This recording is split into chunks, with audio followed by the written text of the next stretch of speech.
Welcome to my channel. Before I proceed, I must express appreciation with thanks to my viewers, especially those who have found time to, provide feedback on my videos so far.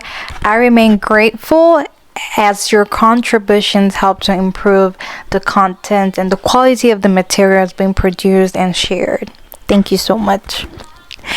I might have assumed that my mentioning endocrine doctor or endocrinologist would ordinarily simplify the narrative. However, it has become necessary to add some details to my videos, trying to explain which is which and what this is. Yes, so the endocrine system in the body is made up of the hormones and the glands that produce them. Hormones regulate the biological processes that make the body to function properly. The glands generate the hormones into the bloodstreams to sustain the body function.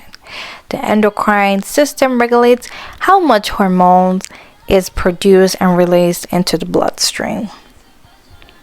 Yes.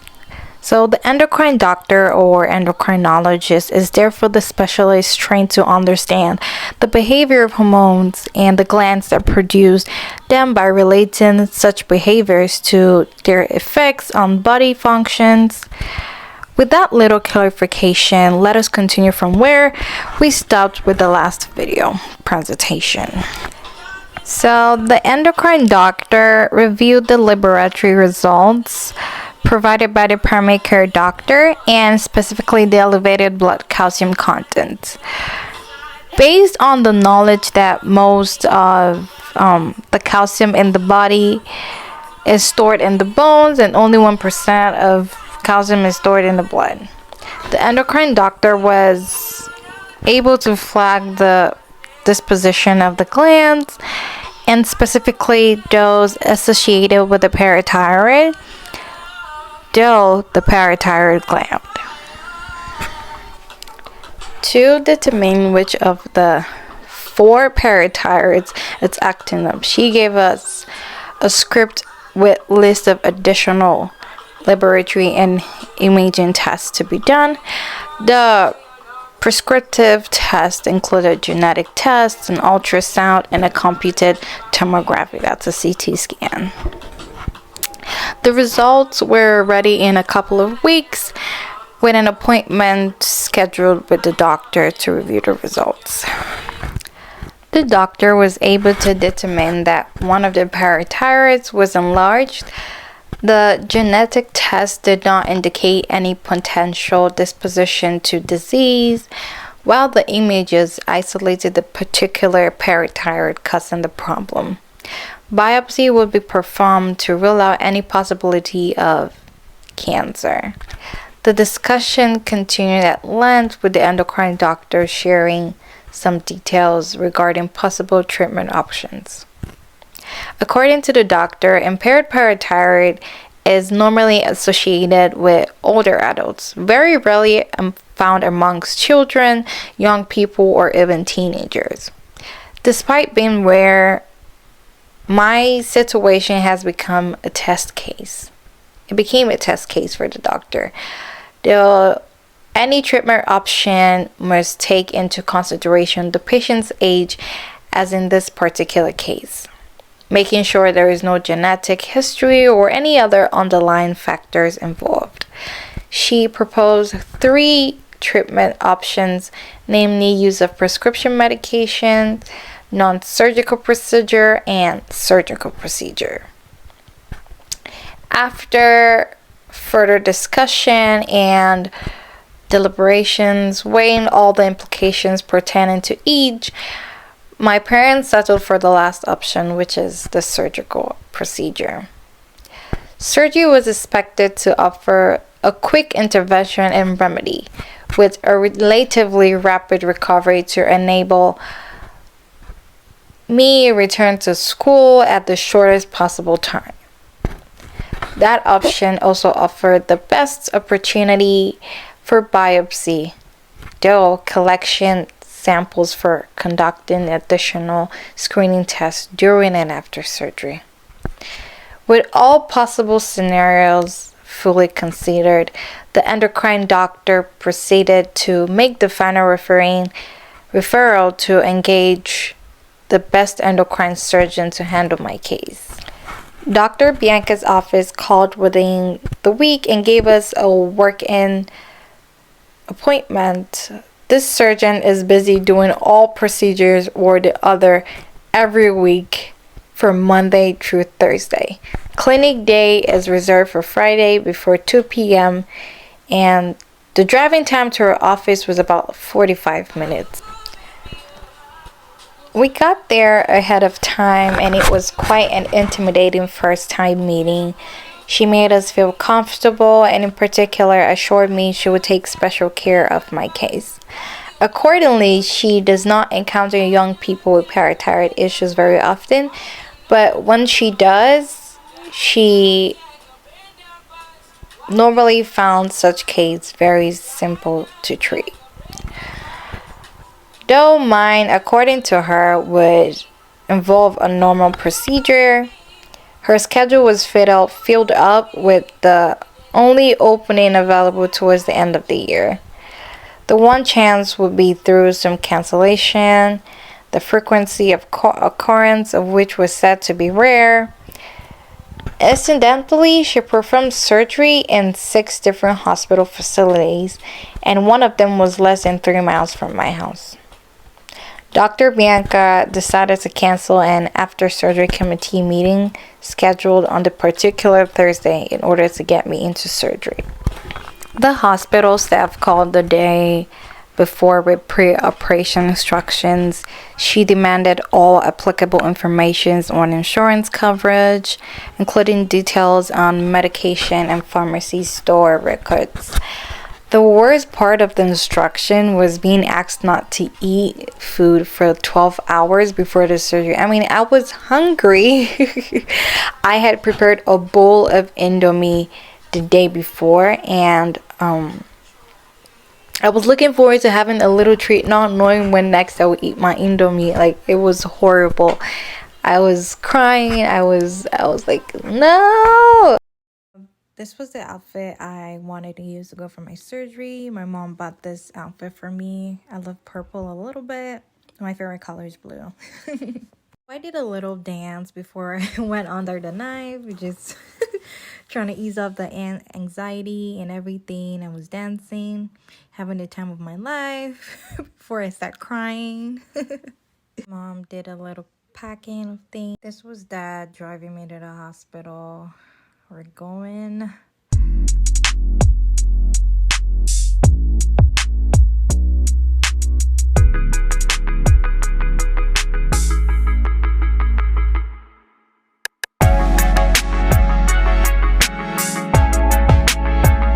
So we arrived at the hospital before 8 a.m. Checking in was quite smooth without any hassle. Mom and Dad followed me through to the surgical pre-op room where the nurses conducted routine evaluation preparatory to taking the patient to the operating theater. Obviously, I was scared. My heart was pounding and tears were gushing through. I was being a baby. I was saying some silent prayers inside my heart. Still very nervous and unsettled. So this was going to be the first surgery ever. I did not know what to expect, despite all the encouragement and impromptu jokes coming from a particular nurse taking care of me to help me feel relaxed and less anxious. it was so difficult to stay, I was so scared. I was shaking, everything. It was, God. But my parents were there to help me. Even when they gave me kisses on my forehead and my mom was hugging me, she was holding my hand. It was still not the same. It was totally different. I remember while in that room, the nurse that did my IV, because I'm really scared of needles, and I literally screamed But I was so anxious and everything, and my mom was like, "It's just a little poke." I'm like, "It's not a little poke." It's not.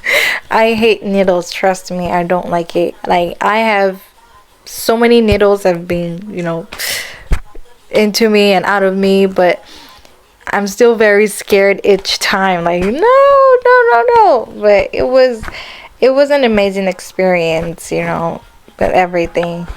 Um,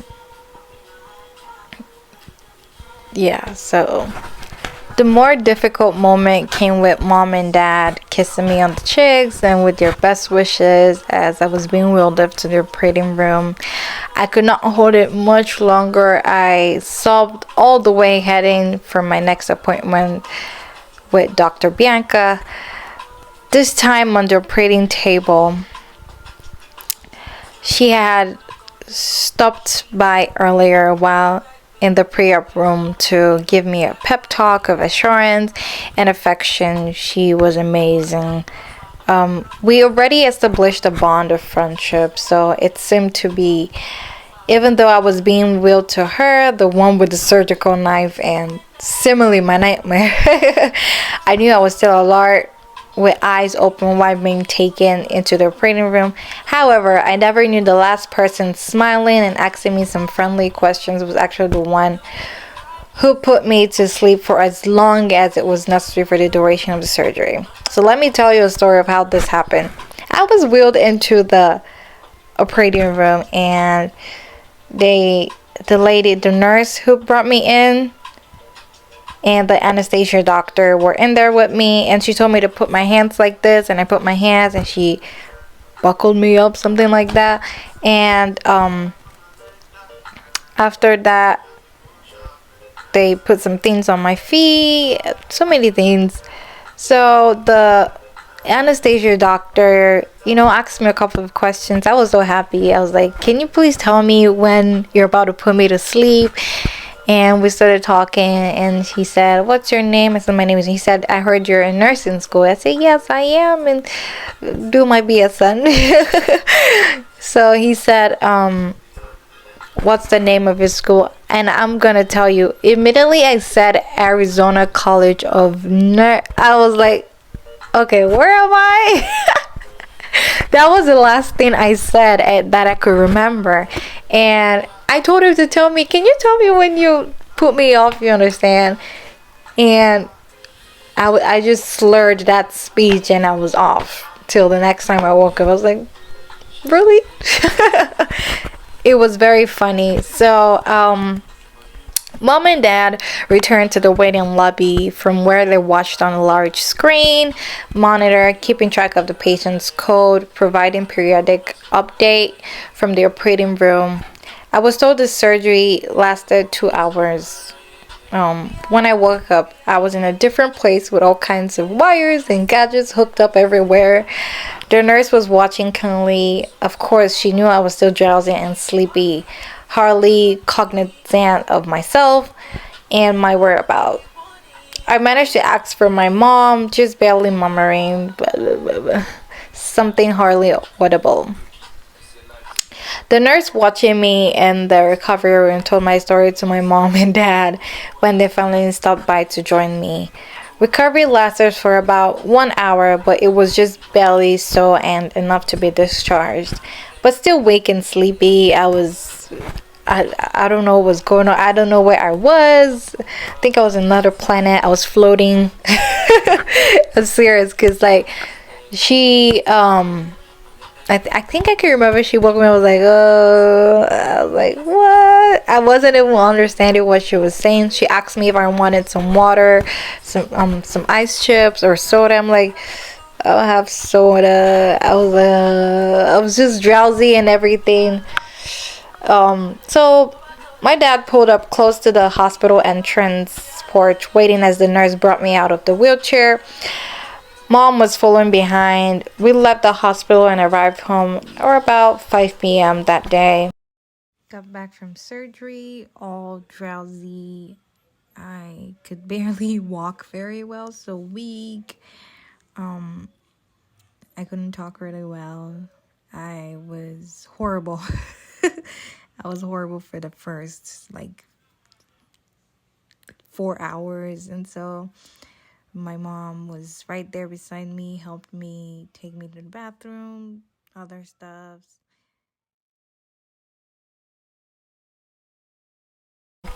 I stayed on the recliner for the following 24 hours, feeding on broth, water, and juice.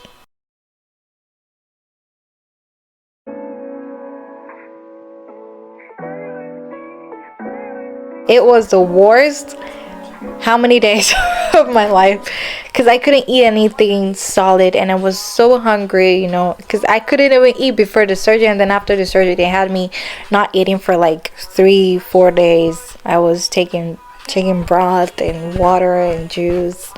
I couldn't even stretch my neck. I had to use a straw. It was crazy. um Mom made sure all the post-surgery recommendations were followed to the letter. The hospital had also taken blood samples to determine the calcium content immediately after the surgery.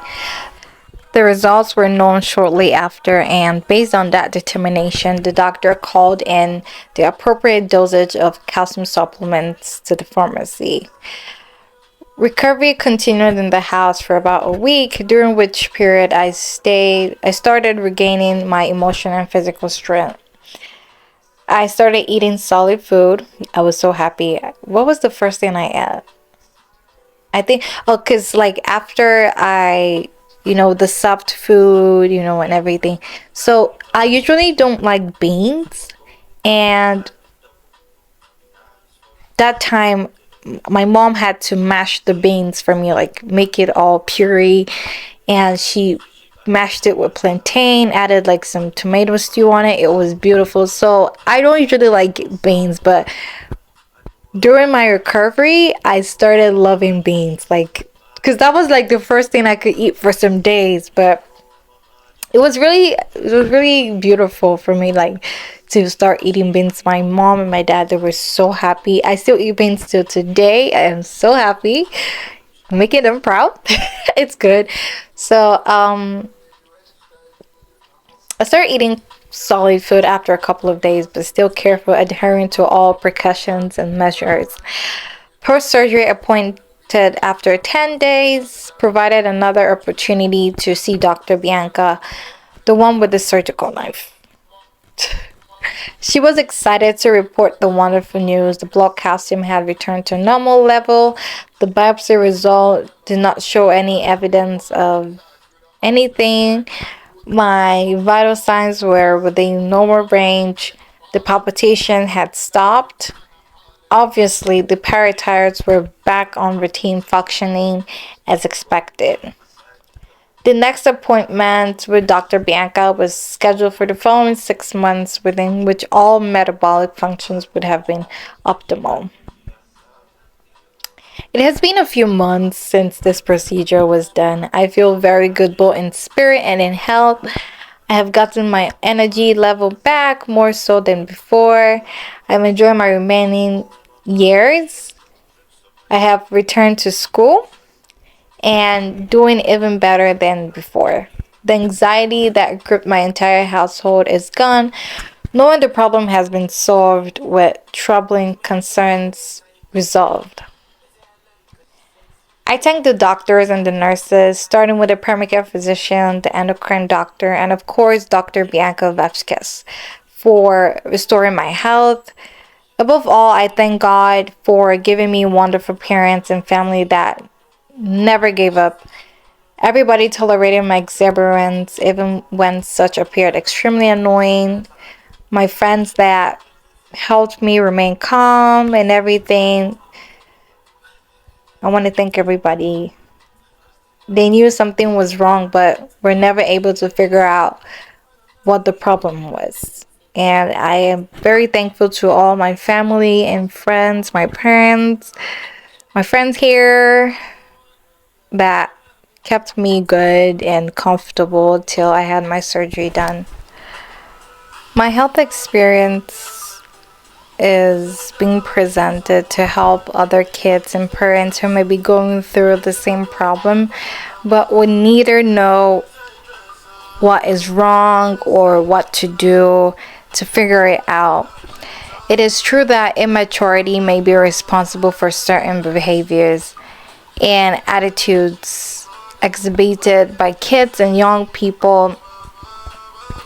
However, it is very important to pay utmost attention to an alternative possibility that the kid might be needing some help from the adults who are supposed to guide and protect them. It is important, for instance, to find out why a kid would suddenly refuse to attend or stay in school. Truancy may be a symptom of a major underlying problem. Parents should pay more attention to their kids and what they need. In my own experience, I said before, I would never think the outcome would be this, but we learn every day, right? I thank you all very much for staying with me on this journey. You have watched the videos and read the narratives. I shall continue to share more videos on health and lifestyle issues. I'm still here. I recall I mentioned my cooking, being a chef. Since after the surgery, I have returned to the kitchen. Yes, I'm back in my kitchen. I'm cooking to prepare some of my favorite dishes, including those recommended by the doctor. I am working on a video aimed at integrating my wellness routine with best efforts towards achieving a balanced nutrition. I shall share the basic recipe for preparing some of them. Click the button subscribe to the channel and ring the bell for future notifications whenever new materials are uploaded. Your feedback and continued support are appreciated by me. Thank you so much. Until next time, thanks and remain blessed. Peace.